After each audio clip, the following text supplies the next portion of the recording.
here's the thing. If you have experienced something or are experiencing something that only you can have knowledge of, and you are unable to make it known to another person or convince another person of its truthfulness, it means it is subjective and therefore not meant to be used to obtain another person's conviction on it. That's what it means. It's subjective and you have to keep it to yourself. I'm referring to things like claims to divine visitations, claims to interaction with some outer space or some beyond, earthly dimensional entities. Claims to such interactions, if they cannot be documented, the experiences themselves cannot be documented and be demonstrated for our observation in order for us to uphold them as part of objective reality, then such encounters, such experiences only depend on your own taste, your own feelings, your own sensation, and remain only sensible, and they can only remain sensible to you alone. And the minute you begin to relate to the next person who has not had a similar experience, they become a malaki. And because you have had that experience, you need a naive, gullible, credulous, vulnerable person who is not self-aware, who would just gullibly embrace what you relate as this beyond earth dimensional experience that you have as an accepted teaching, as a doctrine or even a dogma to live by. That is what I have found most people who are some gurus, or mystics or mystical teachers do to their disciples, do to their students.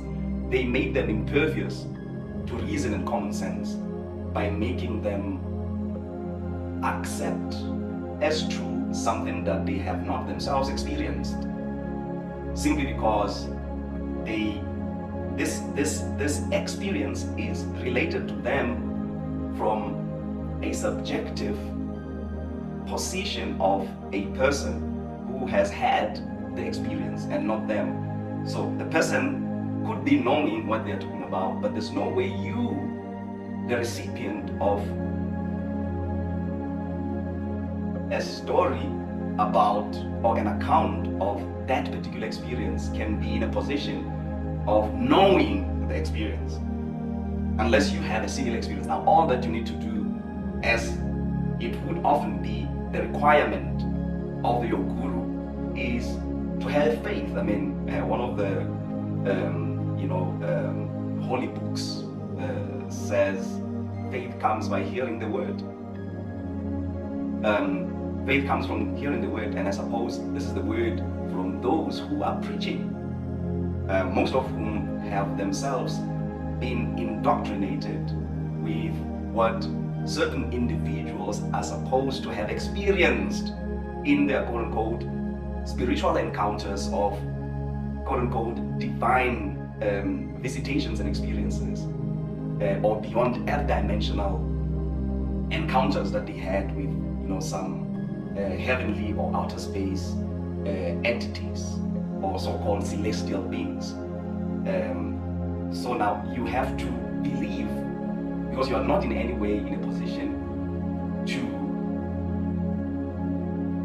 present yourself and being self-honest about it, as a person who knows what this person who relates his subjective experiences to you, presenting them as objective, is talking about. You simply don't know what they are talking about. So you simply don't know what they're talking about. there might have been in that situation, as it is often the case, some threats, issued to you that if you don't believe this, capitalizing on some void, in your awareness field or in your knowledge scope, because you don't know certain things and you do not want to be honest about not knowing, including what this person is relating to you. You can't simply be honest with them. I can hear, your preachment, but I don't know what you're talking about in your preachment. You're preaching to me, but I don't know what you're talking about, and I find the things that you're saying to be, preposterous to me. They are, just a bunch of clutter. They don't make sense. They could be making sense to you. They could be sensible to you because you are telling me about your subjective experience, which I don't have, which experience does not in any way qualify your statements of claims, to truth, not objective, because we are not one, we are not in sync, in these experiences that solely rely on your personal feelings, personal taste, personal observation, that is not open, and can't be replicated to all of us, in real terms, not just in a way of proselytizing. This is the word.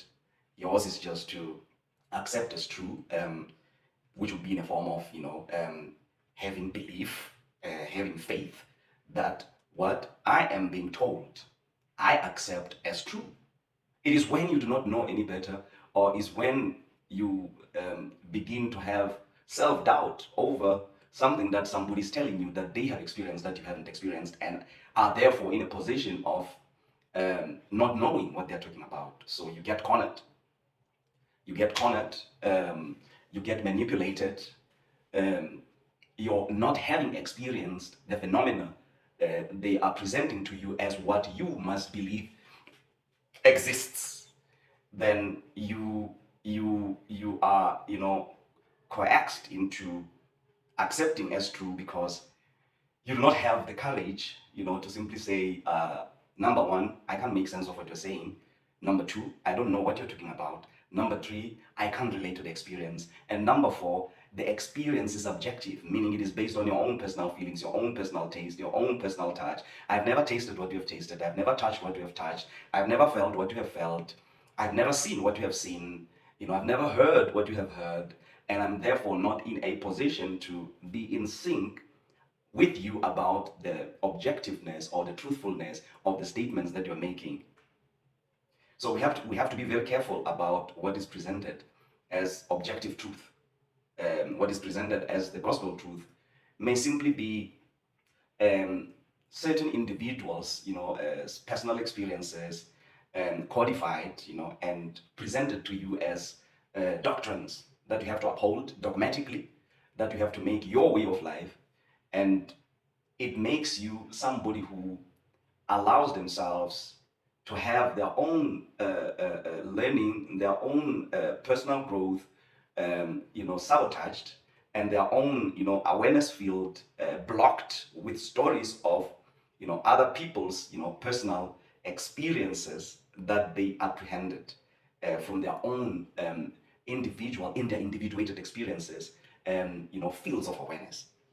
You have to be careful of that. And now, for you to accept line and sinker, this these statements, these teachings as objective truths, you have to have what such people would invoke to their disciples, something they call faith, something that they call faith.